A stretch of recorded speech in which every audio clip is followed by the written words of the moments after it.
Hi there, I'm Rachel Gerber, Denominational Minister for Youth and Young Adults for Mennonite Church USA, and the editor of The Gathering Place, which is an interactive website for Anabaptist youth leaders to learn, be, and connect.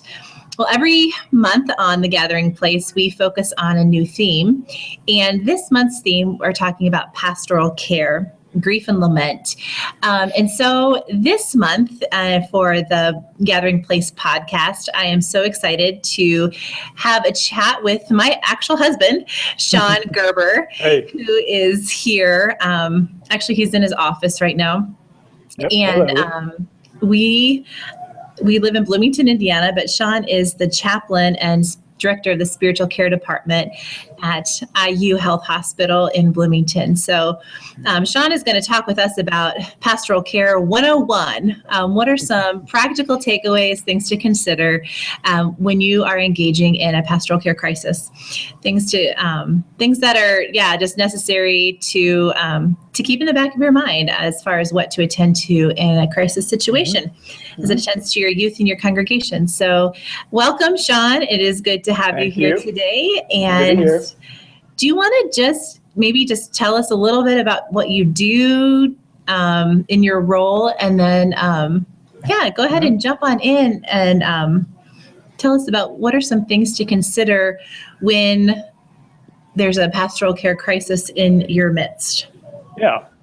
Well, I get that a lot. Many people say, what is it exactly that you do as a chaplain? And a lot of times I like to say, we are not the Grim Reaper. I don't go around with a black robe and with a sickle, because it's true that we are involved with patients and families a lot around death or, very critical situations. But we visit people who are anxious before surgery, people that are just looking to somehow tap into their own faith, into their own support network in the midst of sometimes a crisis or sometimes just a very vulnerable situation. And so we don't seek to push any kind of religion on people, but really just want to meet them where they're at in the midst of their time. So I guess, that's a brief bit about what I do here. And I'm also just going to jump in. I'm just going to jump in here and say that you're also an ordained Mennonite pastor in the Mennonite Church USA. Yeah, I am. So representing Mennonite Church as well. But I do want to say that as well as offering spiritual care here, we also have a clinical pastoral education program. And so for those of you that may be unfamiliar with clinical pastoral education, or it's often referred to as CPE, it's a place where we welcome, laypersons, clergy, seminarians on how to grow in their spiritual care skills, their pastoral care skills. So that's a very important piece of the training component, education component to what we do. So that's a bit about what I do.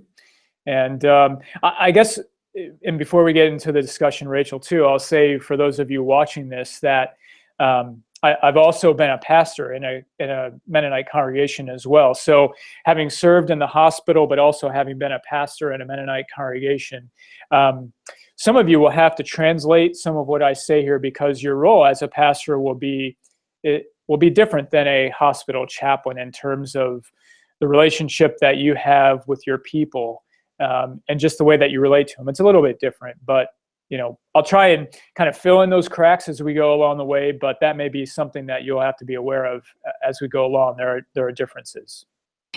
So for those who are in a pastoral position, whether that's a youth pastor or pastor of families, and there's that call in the middle of the night, or that call that nobody wants to have, or there's some sort of a crisis, perhaps, it doesn't necessarily need to even be in the hospital. Oftentimes there's mental health crises that happen, or whatever. But what are some things that you would offer to those persons that receive these types of calls in distressing situations? Like, what do they need to know or be?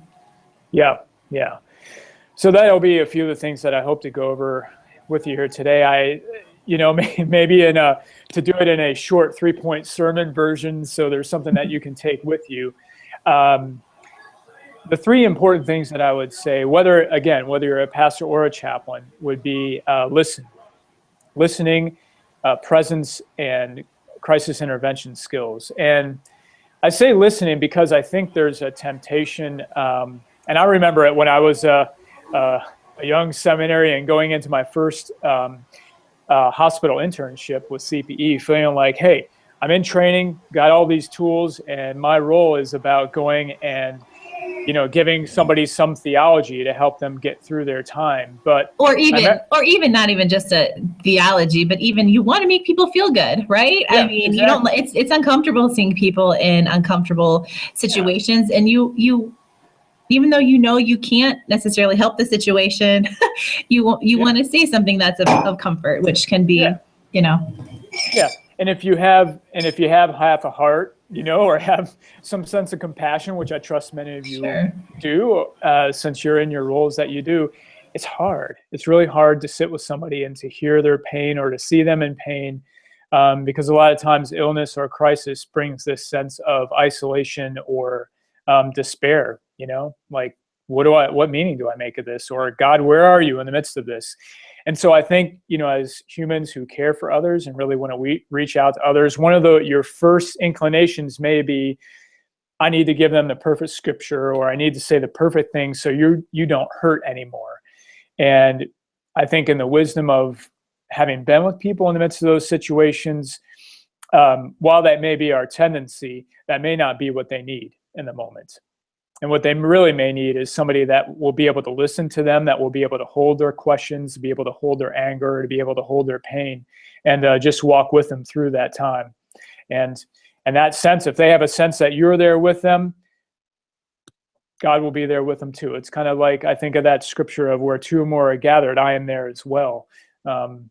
People really can feel joined and loved when they have somebody who is listening to them and present with them in the midst of a hard time.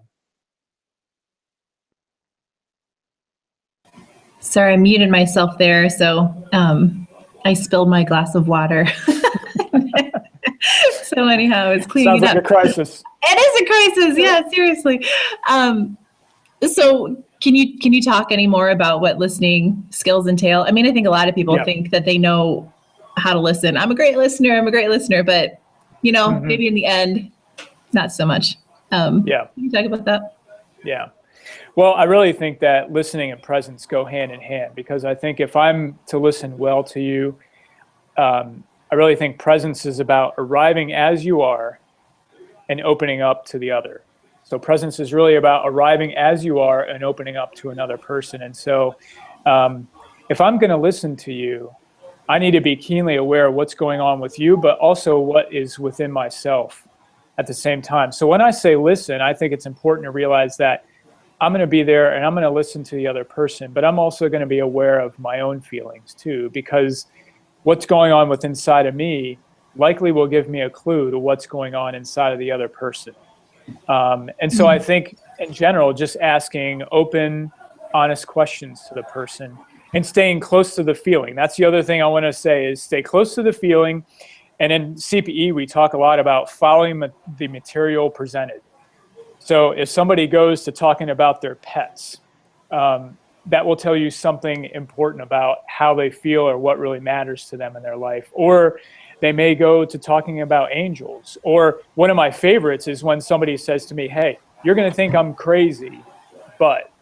And if you hear somebody say, you're going to think I'm crazy, but, listen very closely, because they may likely be ready to tell you something about a way that God has intervened in their life, or some way that God has reached out to them in a very meaningful way that may be outside of the norm.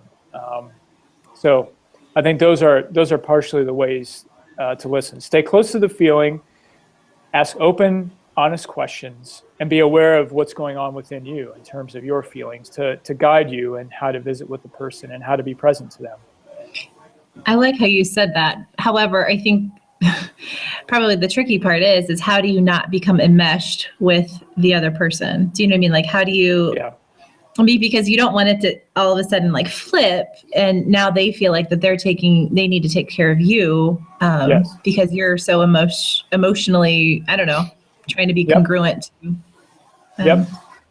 That's a really important point. And I think the key thing to remember there is that when I say be aware of your own feeling, I'm not saying, oh yeah, your child here is really sick. I remember when my child was sick, and this is how I felt, going into all of that. But as you're sitting with somebody who's sitting with a child who's very ill, or maybe a child who just tried to commit suicide, you may remember a time when you felt very scared, or where you felt very angry, or where you felt very sad. And as you're listening to the person, you may just want to say, hey, it sounds like this is a really scary time for you. And by me saying it sounds like this is a really scary time for you, I'm not going into my story, but I'm opening that door to say, hey, I imagine this may be what you're going through, and you're inviting them to share more with you if they're open to that. And I think that's a very freeing thing. It's a very meaningful thing, because sometimes I think people feel like, hey, I'm really hurting here, but I don't know if that other person can take it, especially if they're giving me, tons of, pat answers or easy formulas to, what I'm going through. I may not feel like somebody can hold my pain or hear my questions, but if you say that and you invite me to share with you, then, that can be a place to connect. Yeah, I think especially that's, I think the pat answers, it's easy to go there, but it's so annoying. I think when you're the recipient of the pat answer. I remember when we were in that car accident, Sean and I were in a car accident with our middle child, who was, how old was he? Like 3 months old, maybe at the time? 4 months. Yeah. 4 months. Yeah. Anyhow, serious car accident where there was a semi truck involved, another car, including ours, and the other two drivers were life flighted out. So we're talking serious, incident here. And we practically, you had a broken nose. I had some bruised ribs. Connor, who was in the back seat, thank God, as far as we know, came out okay. And to have people say in their best of intentions, absolutely best of intentions, to say, oh, well, praise Jesus that you weren't hurt. Praise God that God was watching over you, Yeah. Well, really, like that really, that's hard, because you're like, well, where was God? Was God not caring about the other two people that could have been dead? Really, that's hard to know how to handle, as a recipient of that care. How to answer, but yeah. Anyway. Absolutely. I think that's really important. And, if I had a nickel for every time I was sitting with somebody who was going through a crisis or a really hard time and said to me, hey, you know what? I know I'm not supposed to question God, or I'm not supposed to be angry with God. Or God won't give me more than I can handle, right? You hear that a lot too. Mm-hmm. Exactly. Yeah, God won't give you more than you can handle, which may be true on one hand, but on the other, again, going back to those feelings in the moment, you're feeling overwhelmed when you're in crisis. And so I think, and this, I guess, is one of the key things that I would want us to remember, and those of you who are listening to remember, is that I think one of the best things you can do in the midst of crisis is to be able to hear the other, no matter what comes. And so if they feel angry with God, to don't feel like you have to take that away from them,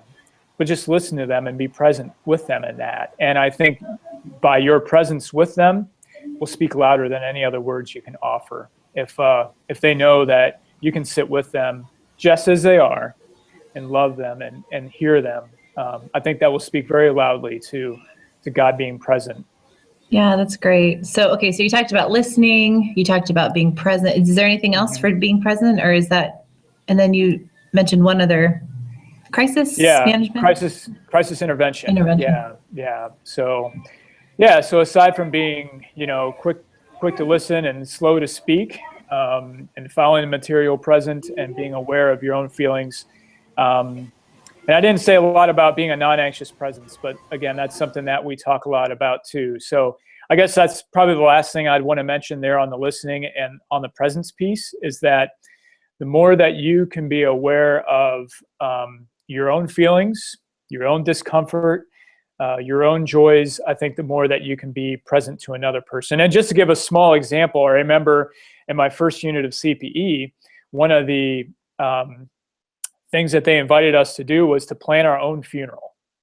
And that can be a rather kind of disconcerting thing for many of us. But the idea behind that was if you can deal with your own feelings, your own reality around death, then that will help you be aware of how to be present to other, because you're not going to be thinking through, oh man, what am I going to do? How can I be present with this person? But you'll have a sense of where you are. You'll have worked through some of your own feelings in the midst, and that again will help to guide you in being present with another person. So again, I think the more you can do in being aware of your own feelings, your own theology, that'll help you to be a non-anxious presence. So the other piece then is crisis intervention, and a helpful thing, again, going back to the second half of the 3-point sermon piece that I'd want to offer in terms of crisis intervention is when you come to sit with people, first of all, to just get the facts, allow them to share what was it that happened. Allow them to kind of discharge the facts of what they just went through. And then the second piece is to ask them how they feel about what happened. And then the third is to help direct them towards resources. And that's where you all as pastors and as sponsors and youth leaders will be very important for them. So tell me how does getting the facts and then asking them how they feel about these said facts. I don't know, not to push you too far, but it seems like, well, duh, things aren't good. How do you think I feel? Why are gathering the facts important? Yeah. Well, first of all, as far as gathering the facts, just to say, hey, what happened? It helps. Let me put it this way. If you think about being present, if you come before a person and you allow them to share what it is that happened or what it is that they're going through, it helps them to be present in the present, and it helps you to be present in the present too. So really what we're talking about there is somehow getting into the room, It's allowing them to get in the room. It's allowing you to get in the room. If it's true that God is love and that Christ is present as we're with one another, then how do we allow each other to be in one another's space? So that's really kind of a way just to get started. And again, going back to asking them how they feel about it after talking about what happened. Yeah, it can be one of those like, well, duh, I'm scared or I'm mad or I'm sad. But again, by asking that question, I think it will help that we don't assume and treat another person out of how we think we would be feeling in that moment. So if you go back to what I was talking about as far as presence, I think a lot of times without even know it's kind of an unconscious thing. I think we tend to treat others out of how we think we would feel if we were in their shoes, rather than where they're at. Right. So we could assume that someone whose grandfather just passed away, they must be feeling really sad because we felt really sad when our grandfather passed away, Yep. But really, they might feel another emotion such as relief or, I don't know, like grateful for the life that he lived because maybe his last, few months with whatever was, I don't know, he was in pain and now he's free from that. So So it may seem like a very small thing, but if I come into the room and you're sitting there and you're leaning over your grandfather and I come up and I say, well, you must be very sad. And here, well, let's pray about it because you're sad, and I may not give you the opportunity to share that piece of relief. So if I come in here and I say, I'm so sorry for your loss, what's going on for you right now? I may miss the opportunity for you to tell me that story of how you feel relieved because, hey, Grandpa's been sick with cancer here for the last 6 months, and it hurt me so bad to see him, to not be able to do those things that he loved to do. Grandpa loved to hunt, and the last 6 months he's been, cooped up in his bedroom. So really, by asking some of those open, honest questions, you're allowing the person to really tell the story of the meaning that is there for them in the moment. Yeah, no, that's important. That's helpful. So that's why it's important to sort of be in the room, ask about the details. Well, and also let's just say logistically, it is helpful that everyone is working with the same, Right. story about what really went on. Like going back to the accident that you and I were a part of, it's like the telephone game. I called my parents and I'm like, hey, we're okay. We were in an accident. There's life flight, here. And then, they hear crisis mode, working out of their own context. Oh my goodness, life flight. My brother's here. Sean's life flighted out. It's like, no, let's slow the train down.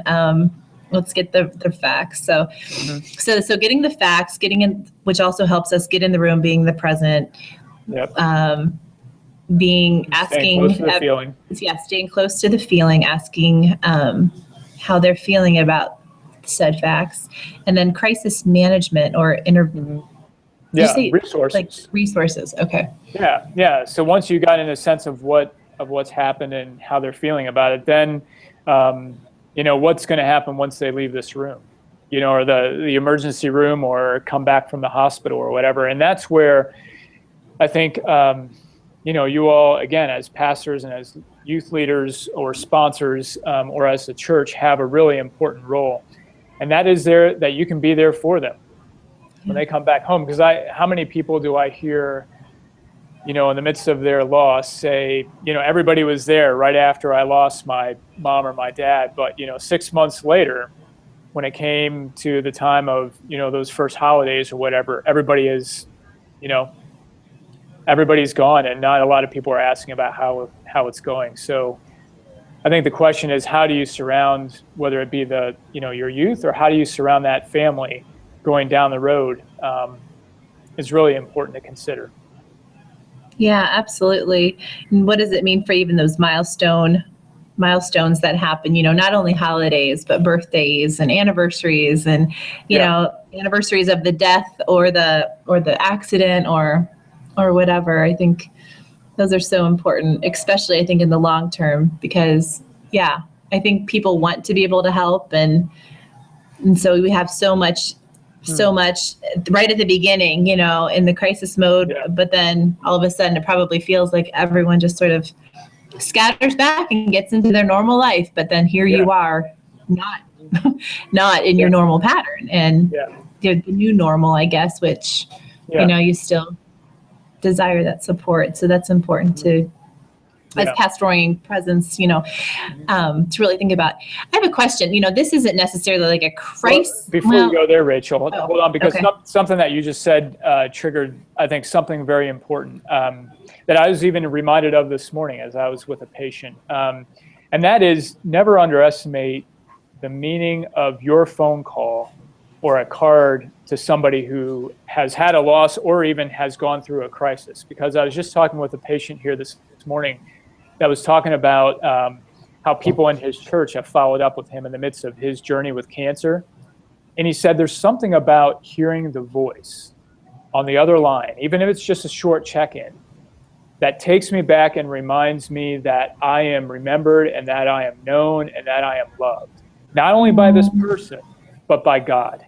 And it was just really cool to share that with him, because it's true. I mean, think about, each of you, stop and think about when you've gotten one of those phone calls after a long time from maybe an old friend, or maybe for those of you who have children or grandchildren, if it's been a long time since you've heard from them, the feelings that go through your mind and through your heart when you hear that voice on the other end. It takes you to a certain place that reminds you that you feel joined and that you feel loved and cared for. And that's one of the most important things that anybody can experience who's going through crisis or through illness, because one can feel so isolated. So even if you think about it scripturally, with this patient this morning, I was reminded of the story of the risen Jesus who encountered Mary. And when was it that Mary recognized that it wasn't the gardener, but it was Jesus standing before her? It was when he called the voice, exactly. Mm-hmm. So simply by the way that Jesus spoke to her, it took her to another place and said, God is right here before me. And I think as I sat there with the patient this morning, it's like, that's pastoral care. Your presence is reminding someone of something greater and being connected and loved. So as you said that, I just thought, that's a really important thing to remember, I think. Yeah, that's great. That's a great. Yeah. You could definitely preach that one. And that's what I said to him. I'm like, hey, that'll preach. So yeah. It's funny. I was just thinking, big things for youth. Let's just bring it back to the youth context. I mean, not necessarily like, it is still a crisis, but it's not like an acute sort of like an accident kind of thing. But I think big things in youth's life would be mental health, depression, feeling anxious, maybe a suicide attempt, but maybe not even that. That would be much more of an acute crisis care. But just sort of mental health issues, as well as divorce. I think divorce is something that's in our churches, and how much care are we giving to our youth whose families are really struggling, and I don't know. So what kind of pastoral care would you offer or suggest to people to support and walk with youth that are going through those types of things? Great question. So two things come to mind. And not to sound like a broken record, but I'd say, especially with your youth, if they're going through a time of depression, or if they're going through a high time of anxiety, if you go back to what I was saying earlier, as far as people wondering whether others can hear their questions or their struggling or their despair, I'd say this one's really important, because I think sometimes youth, and especially youth who are in youth group, again, if they capture this message that I'm not supposed to question God, I'm always supposed to be happy because, hey, Jesus loves me, then that doesn't match their reality sometimes, and they feel very alone in that. They wonder, who can I share if I have these questions? Which also directly equates to church as irrelevant, right? Yes, yeah. They're not real. So, will you really understand? I can think of a number of visits I had here on our pediatrics unit of where a youth said, I haven't really said this to somebody else, but I'm really struggling with, if I believe that God loves me and that God is all powerful, then why won't God fix my parents' marriage? Or, why was I allowed to be molested as a kid? Those are hard things to hear, but that's the reality of some of what our youth are facing. So for you as a pastor to be able to hear some of those hard questions, to be able to hear some of those emotions, if the tears come, you don't feel like you need to say the right thing to take them away. Allow the youth to share where they're at with you, and then they will know that, hey, here's somebody that can really hear me. And even though I can't feel God right now, if I know that God is with you and you're here with me in the moment, then somehow, some way, God must be with me. So be able to receive their questions and their pain, and just sit there with them, and, as you're led, gently walk with them and offer hope. That's one piece. The other piece that I want to say is, I think sometimes within the church, there's this sense of, if I just have enough faith, if I just pray hard enough, then God will take away this depression from me or these mental health issues that I'm dealing with. Please be aware of what resources are in your community. Good counselors, faith-based counselors, good therapists, because I think God works through therapists as well. You can certainly be there to tend to their spiritual life, but sometimes I say, hey, a good dose of medicine, a good therapist, and a good prayer, that's all good medicine. So I just want to invite people to take a holistic approach to the care of our youth in those situations. Yeah. That's helpful. Yeah, definitely also in helping them find the physicians that they need, mental health counselors, in addition to, prayer and ongoing support from a congregation is, a good holistic model towards wholeness. Yeah, and be aware of your limits in that. I remember when I was a young adult pastor, I would get Boy, I get these strange calls at strange hours, right? And those of you who are youth ministers, you probably know what I'm talking about, right? Because it's sometimes in the strange hours of the night that issues come up for people. But if you get some strange calls from your youth, or one that just seems like they feel continually alone or in distress, know your limits and know how to refer them to somebody who can help them, all the while staying connected to it. Doesn't mean you need to stop caring for them, but know who you can point them to help get them help. I think it's a really important point to note that, even though we're pastors and ministering people, that we have our own limits, and we have to also, take care of our own health and mental health in the midst of these crisis situations. Yeah. And you can be there for them, but at the same time, sometimes what they may need, you may not be able to completely offer, and that's okay. It takes a team sometimes. Yeah. Well, good work. I really appreciate you taking some time out of your day there at work to talk with us today about some pastoral care takeaways that are easy to remember and latch hold of. So, do you have any final sending thoughts or words? No, aside from the fact that what you all are doing is very important. When I sit with people, whether it's a youth or whether it's an older person who's struggling or whether it's a family that's going through a really hard time, one of the things that I love to say is that church is never at its most beautiful point, I think, than when they can really show up and be with somebody who's in the midst of a crisis or a dark time, because, man, this life can be tough sometimes, and you all can really be salt and light to somebody in a tough time. And so, this pastoral care piece is, I think, right at the heart of what it means to share the love of Christ with people. So just wish you all the best blessings as you do this important work.